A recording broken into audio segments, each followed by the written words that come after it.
প্রত্যেকের মধ্যে কিছু না কিছু গুণ দিয়ে পাঠান। তাহলে সবাই সফল হয় না কেন? উত্তরটা হলো, সবাই সময় থাকতে নিজের ভেতরে থাকা শক্তিটাকে বুঝতে পারে। যারা বুঝতে পারে, যারা নিজের ভেতরের শক্তিটাকে, অদম্য শক্তিটাকে আইডেন্টিফাই করতে পারে, তারা দ্রুত নিজেকে এগিয়ে নিয়ে দেয়। আপনাকে সবকিছু করতে হবে এই দুনিয়া তা না। যে কাজটা করছেন বা যে কাজটা করবেন, ভালো করে করবেন, দরদ দিয়ে করবেন। আপনার দক্ষতা কম থাকুক সমস্যা নয়, ট্রেনিং দিয়ে বুঝিয়ে অন্যভাবে আপনাকে দিয়ে দক্ষতা বাড়িয়ে নেওয়া যাবে। কিন্তু ইচ্ছা শক্তি যদি না থাকে, বোন আমার, ভাই আমার, আপনাকে হাজারটা দক্ষতার প্রশিক্ষণ দিলেও কোনো লাভ হবে না। ইচ্ছা শক্তিটা আসতে হবে ভেতর থেকে। আমি যেখানে কাজ করি, কর্ম করে খাই, সে প্রতিষ্ঠানকে নিজের ভাবতে হবে, প্রতিষ্ঠানকে সেরা কিছু দিতে হবে। কারণ প্রতিষ্ঠান চলবে এতগুলো মানুষের সকলের সহযোগিতা ও আন্তরিকতা। আপনারা যদি মনে করেন এত মানুষের ভিড়ে আমি একলা মানুষ, আমি ঠিক মতো কাজ না করলে কি হয়? না রে ভাই, সবার সব কাজের যোগফল এই প্রতিষ্ঠান। কোন প্রতিষ্ঠানের কোনো চরিত্র থাকে না, কোনো চেহারা থাকে না। ওই প্রতিষ্ঠানে কর্মরত প্রত্যেকটা মানুষের চেহারার যোগফল হচ্ছে প্রতিষ্ঠানের চেহারা, আর ওই প্রতিষ্ঠানে কর্মরত প্রত্যেকের চরিত্রের বা কাজের যোগফল হচ্ছে প্রতিষ্ঠানের চরিত্রের। আমি কি ব্যাপারটা বুঝতে পারছি?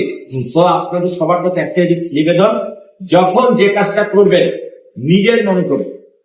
আমি এখানে স্রেফ চাকরি করি বা আমি এখানে দায়িত্ব পালন করি কিছু পয়সার বিনিময়, ঠিক আছে, সবই সত্য, কিন্তু তারপর আপনি এটাকে নিজের মনে করবেন। যার নুন খায় তার নুন খায়।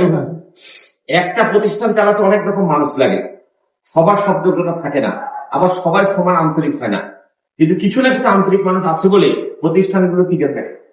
একটা কথা মনে রাখবেন, কত টাকার ব্যবসা হয় এটা ডাজ নট ম্যাটার, কত দিন ধরে প্রতিষ্ঠান টিকে আছে সেটা হচ্ছে সবচেয়ে গুরুত্বপূর্ণ। আমি 100 কোটি টাকার ব্যবসা করি, 10,000 কোটি টাকার ব্যবসা করি, এগুলো তো ফিগার না, এগুলো নাম্বার, এগুলো কোনো ব্যাপার না। কিন্তু একটা প্রতিষ্ঠান জন্ম হলো, কত বছর টিকে আছে। বিশ্বের একটা বড় অনলাইন প্ল্যাটফর্ম হচ্ছে Alibaba.com।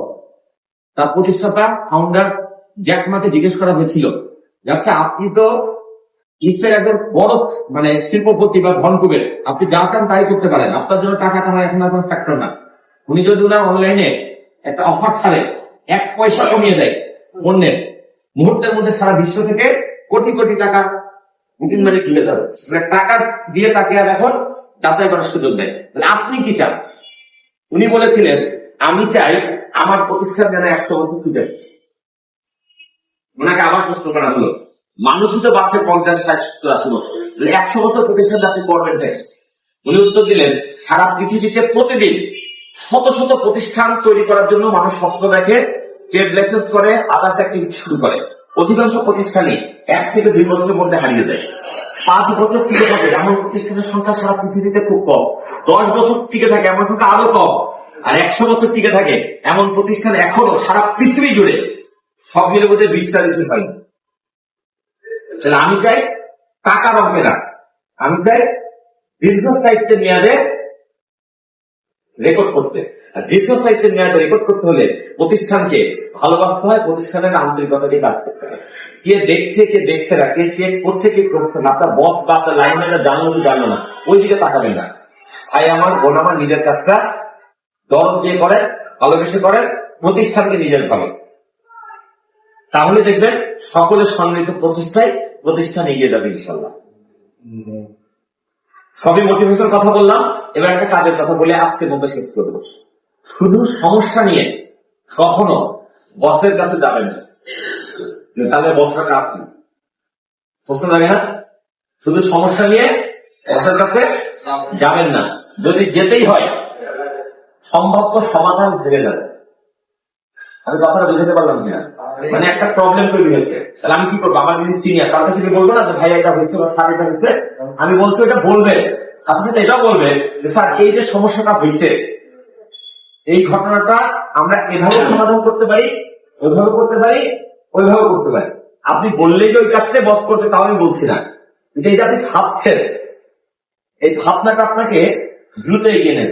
ভবিষ্যতে সমস্যা হলে বস পর্যন্ত যাওয়া লাগবে, কারণ আপনি নিজেই ভাবতে শিখে গিয়েছেন।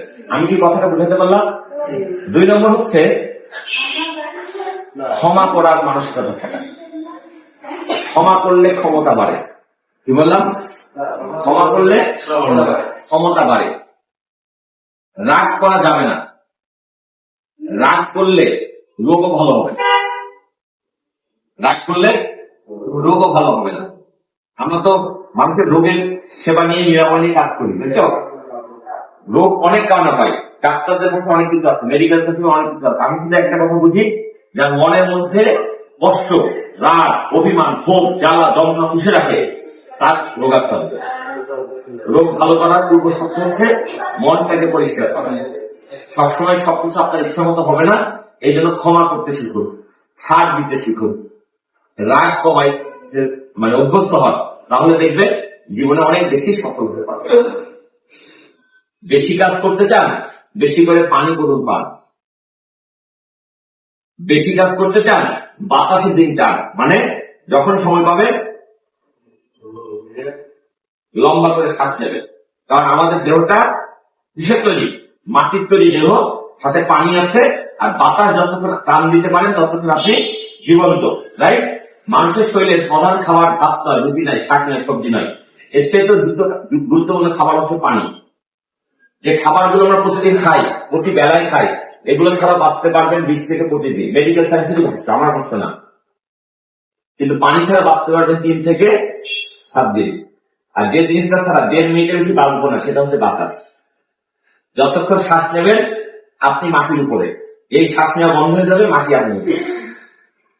অতএব যখন সময় পাবেন ভিতরে লম্বা করে শ্বাস নেবেন। কোন একটা নতুন কাজ ঘটতে যাচ্ছে, কাজটা শুরু করার আগে অক্সিজেন লোড করবেন, এতে কোনো পয়সা লাগবে না, কোনো ট্যাক্স লাগবে না। পানি খাবেন বেশি করে, আর খাবার খাবেন পরিমিত। আগে নিজে সুস্থ থাকবে, তাহলে অন্যকে সুস্থ করতে সহায়তা করতে পারবে। ধন্যবাদ সবাইকে, ভালো থাকবেন।